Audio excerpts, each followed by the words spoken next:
Bonjour, très heureuse d'être parmi vous ce soir. Je suis là pour partager avec vous un parcours associatif, un parcours unique. Nous avons pu créer une association d'enfants en situation de rue, d'enfants en situation précaire en général. Il y a de cela 24 ans. C'est un parcours riche, beau de beaucoup d'événements, d'émotions, de partage, fatigue des fois, mais de bons résultats par après. Notre centre a été créé pour justement aider ces enfants à avoir une insertion familiale. C'était tout le début de travail. Donc au début, c'était un accueil, soins médicaux, repas chauds et un travail acharné pour insérer ces enfants dans leur famille. D'ailleurs, qu'on recevait de 4 ou 5 villes mitoyens El Jadida. Donc c'est un travail de 10 femmes actives. L'idée, c'était de les aider, de leur trouver un foyer, de les héberger, mais surtout de trouver un moyen de les aider. Comment? C'était on avait la possibilité de rencontrer un SAMU social qui rentrait de France. Et il a proposé ses services de volontariat. On était très, très contents. Et alors, on a décidé d'aller sur le terrain et de voir ce qu'on peut faire, de faire une étude, justement, pour connaître les conditions qui laissent cet enfant dehors. Quelles sont les probabilités de la réussite de son insertion? Où est-ce qu'il vit, sa famille, etc. Donc c'est un travail avec des éducateurs qu'on avait presque formés au début, mais à notre façon, parce qu'on n'était pas des professionnels. On a continué cette étude et c'est grâce à cette étude-là qu'on a pu convaincre la Fondation de France pour ouvrir la première classe d'éducation non formelle. Vous imaginez? Ils ont accepté de nous financer une classe en partenariat avec la délégation de l'enseignement. Alors, entre parenthèses, j'aimerais bien vous expliquer ce que c'est que l'éducation non formelle. Donc, c'est une plateforme, c'est une passerelle pour aider justement les enfants qui n'ont jamais été à l'école ou qui ont été à l'école et qui ont fui l'école. Une fois qu'ils terminent leur année dans notre centre, ils sont pris soit par le cursus normal de l'État d'enseignement ou quand ils valident la 6e année, ils partent à la formation, on les insère à la formation professionnelle. Franchement, au début c'était un peu difficile, mais par après, c'était une réussite. Alors, par après, on a eu la petite surprise de l'aide qui nous a été octroyée par le ArcelorMittal, Sonacide actuel au Maroc. Eh bien, on a pu ouvrir la 2e classe d'éducation non formelle. Vous imaginez ce que ça veut dire pour nous? Encore aider plus et plus d'enfants possible. Donc, cette subvention durait pendant 5 ans. Là, je suis en train de penser à vous raconter une petite histoire d'une petite bénévole qui est venue nous rendre visite au centre. Elle voulait savoir ce qu'on faisait. Elle voulait aider à sa façon. Alors, on lui expliquait, voilà, j'ai pris la peine de lui expliquer, voilà, il s'agit de cas d'enfants, de ceci, voilà, des conditions de famille difficiles, des enfants qui fuient parfois leur foyer, etc., etc. Alors, oui, elle est repartie. 17, 20 secondes après, elle revient me voir. Tata, s'il te plaît, est-ce que tu peux donner ces 10 dirhams à cet enfant, à Zakia? Mais pourquoi tu veux lui donner ces 10 dirhams? Elle me dit, je sais qu'elle m'en dit, elle est en train de m'en dire, et si elle ne ramène pas les 10 dirhams, son oncle va la gronder. Et je ne veux pas qu'elle vive ça aujourd'hui. Je veux que ça soit un congé pour elle aujourd'hui. Mon Dieu, c'est quoi ces émotions? C'est pas possible. C'est une petite fille qui nous donne encore une petite leçon de volontariat, d'aider. Alors, on a pris les choses en main, encore une fois. Et on s'est dit, on va professionnaliser cette association. Il faut faire quelque chose pour ces enfants-là. Il y a moyen. Alors, on a eu la chance de contacter des grands organismes du travail social. Et grâce à cela, on a pu réaliser 5 partenariats. 5 partenariats très importants. C'était avec l'IRTS, donc c'est un institut du travail social. Ils nous proposaient des stagiaires qui venaient faire leur stage dans notre centre entre 3 mois à 6 mois, moyennant une attestation de stage, moyennant... moi, j'étais référente de stage. Donc, on m'a nommée référente de stage. Et donc, c'était vraiment un travail magnifique, puisqu'on avait des échanges entre nous. Il y avait la méthodologie nouvelle pour nous, qu'on prenait de chez eux.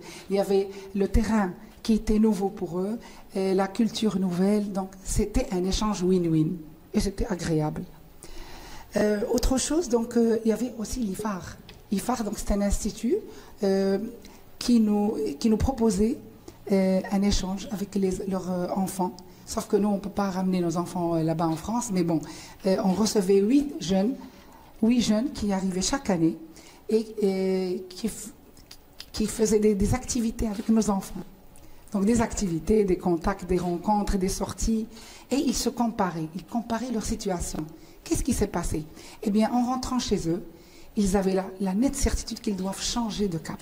Ils doivent changer leur vie. D'ailleurs, on a donné à ce projet le nom de Change ta vie. C'était ça qui était merveilleux. D'ailleurs, les responsables nous ont vraiment félicités pour ça. Puis, on a eu la visite de 16 jeunes français qui ont aménagé 2 classes d'éducation non formelle au rural. C'était très important parce qu'il y avait nos enfants qui ont aidé, nos membres, que je remercie vivement. Ils ont toujours donné des coups de main. Ils n'ont jamais été à l'arrière, ils ont toujours été à l'avant. Là, j'ai pensé à vous raconter aussi une histoire de partage d'une stagiaire qui est au centre d'Al-Amal, qui est venue passer 6 mois. Elle était tellement agréable qu'elle était bien avec les enfants, elle se sentait bien avec eux. Et ce jour-là, elle m'a dit, écoute Bouchra, moi je voudrais bien aller passer le dîner de Ramadan avec les enfants. Je voudrais bien manger avec eux ce soir. Pas de souci, elle est partie. Le lendemain, je devais la rencontrer pour me donner son impact. Alors elle vient, elle rentre, elle commence à pleurer. Mais qu'est-ce qui se passe, Marion? Il y a quelque chose qui ne va pas? Non, écoute, il y a un enfant qui est venu en courant à la dernière minute au retour de jeûne et il a sorti quelque chose de sa poche. Il a partagé ça avec moi. C'était une sardine avec les épices marocaines et tout. C'était délicieux, mais je te jure, je n'arrivais pas à le croire. Comment est-ce qu'un enfant qui faisait son ramadan la journée et qui partage encore avec moi? Ça, c'était fabuleux.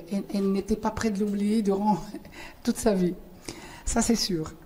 Alors, pour convaincre cet enfant à rester dans la scolarité, le fait de le voir tout le temps au centre, tout seul, ce n'était pas la solution. Qu'est-ce qu'il fallait faire, à votre avis? Qu'est-ce qu'il fallait faire? Tout simplement, attirer sa maman. Eh bien, c'est ce qu'on a fait. On a créé des ateliers de cuisine, on a créé des ateliers de broderie, plein d'ateliers. Nous, ce n'était pas notre spécialité, mais c'était la seule façon d'approcher cette maman, d'écouter ce qu'elle a à raconter. Et même, on a pris la décision de recruter un psychologue. Ben oui, c'était le plus important à faire. Et on a réalisé, sur sa proposition, un petit centre d'écoute. Et grâce à ça, cette guerrière a pu avoir quelques armes pour se battre. Parce que cette vie, regardez cette vie, comment est-ce qu'elle la vit? Toute seule, face aux problèmes. Comment voulez-vous qu'elle éduque cet enfant? Comment voulez-vous qu'elle fasse? Donc la seule solution, c'était un peu de surélever ce développement personnel, le valoriser, la valoriser elle. 2015-2020, c'était une période très importante pour nous, parce que tout ce qu'on a fait durant ces années ont été récompensés, ont commencé à être récompensés pendant cette période. Comment? Eh bien, on a été remarqué par l'entraide nationale. On a fait du beau travail qu'on nous a proposé d'être érigé en organisme de prévoyance sociale. Non seulement cela, on a reçu une subvention et par la suite, on a été reconnu par le ministère de la Solidarité, de la Femme et du Développement social. C'était ouf, c'était cool. Alors, dès cette période-là, on a pu installer une ingénierie sociale. On rêvait de cela. On n'avait pas les moyens pour ça, mais maintenant ça commence à se reconstituer. On dirait un puzzle qui commence à se reconstituer, tout simplement. 2017, j'arrive à 2017. Eh bien, en 2017, j'aime beaucoup raconter cette partie-là parce que c'est le Grand Prix. On a gagné un Grand Prix de la meilleure petite structure dans le monde arabe. Alors sur quoi? Je vais parler en arabe. Litarshid nafaqat. Ça veut dire avec les petits moyens qu'on avait, on a pu faire beaucoup de choses. Eh bien l'idée, par approbation des membres bien sûr, de créer des activités génératrices de revenus pour justement donner une autonomie à cette maman de l'enfant. Deuxième volet, c'était les enfants qui ont été déjà au centre et qui n'ont jamais fait quelque chose de leur vie. Ils ont grandi, et ben on les a appelés. Venez, on va vous proposer des AGR pour vous. Qu'est-ce que vous voulez? Comment voulez-vous qu'on vous aide? Ils étaient ravis, ils étaient contents. Je peux vous dire que 40% de ces projets-là ont bien fonctionné. Et c'était c'était pour nous le but. Là, je passe au résultat. Allez, on a passé quand même des années dans ce centre. Qu'est-ce qu'on a réalisé? Eh bien, je peux vous dire que 5000 enfants ont pu être insérés familialement. Est-ce que vous imaginez ce que ça veut dire ça? 500 enfants insérés au système de l'éducation non formelle. L'OFPT, donc la formation professionnelle et le cursus normal de l'état de l'enseignement. Et aussi, nous avons 500 enfants qui ont pu être inscrits à l'état civil. Ils n'avaient pas d'état civil. Vous imaginez ce que ça veut dire ça? Alors, deuxième changement de cap de notre politique de comportement, de la nouvelle vision de notre centre Dar el-Amal, c'était de valoriser les animations. Comment? Ah ben, tout simplement par l'insertion au sport. Et grâce à ça, nos enfants jouent au golf chaque samedi. Cela fait maintenant 8 ans. Imaginez 8 ans, je vous assure. Donc c'est un sport que vous connaissez, il n'y a pas un grand monde qui peut exercer ce sport. Alors peut-être on veut le banaliser, pourquoi pas? On veut former des coachs de ce sport, pourquoi pas? Ben oui. Alors nos enfants sont dans la nature, ils jouent au golf et tenez-vous bien, il y a 8 jeunes cette année qui ont été pris par l'Académie nationale. C'est grand, c'est énorme, c'est extraordinaire. Aussi, je peux vous assurer que les activités de théâtre, musique, danse, chant, on ne s'arrête pas. Je ne peux pas ne pas parler du projet MENA.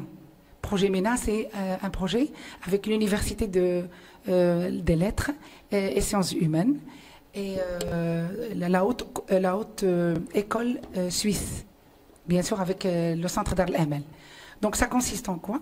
C'est la première fois, ça va se passer cet événement unique, c'est que les doctorants de l'université vont s'allier à nos éducateurs, à 12 pupilles, donc 12 enfants, pour travailler sur le cercle de partage, l'interculturalité, la lecture, l'impact de la lecture sur les cerveaux, sur le comportement de l'enfant en situation difficile.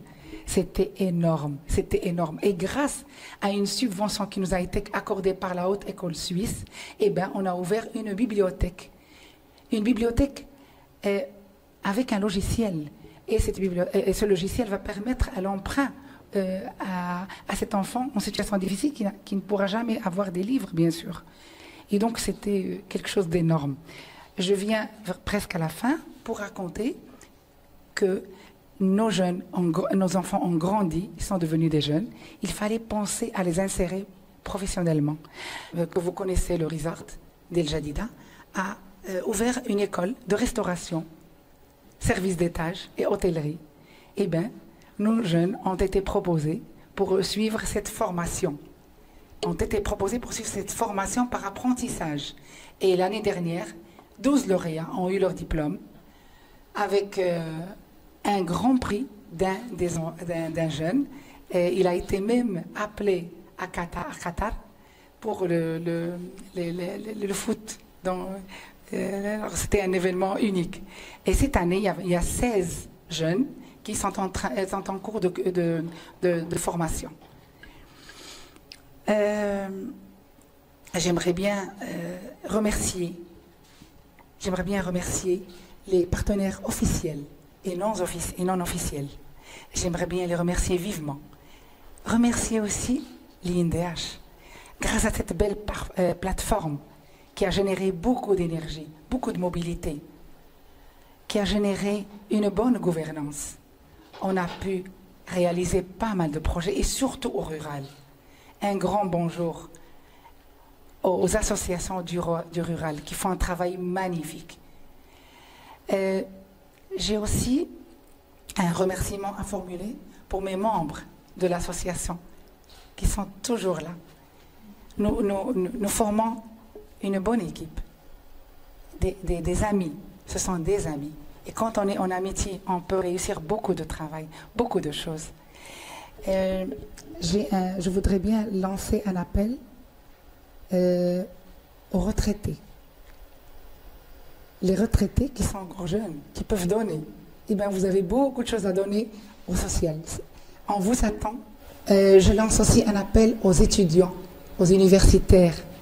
Nous avons beaucoup besoin de vous pour donner des cours de soutien scolaire à ces enfants en situation difficile. N'oubliez pas de venir nous voir. On vous attend. Un grand merci aux bienfaiteurs. Grâce à vous, messieurs les bienfaiteurs, on a pu faire des merveilles, je vous assure, avec les peu de moyens même qu'on avait. Alors n'arrêtez pas vos dons, s'il vous plaît. On est vraiment fiers de ce que vous faites pour le pays. Un grand merci à tout le monde. Un grand merci à notre grand tutelle, l'Entraide nationale, qui était toujours à nos côtés. Merci.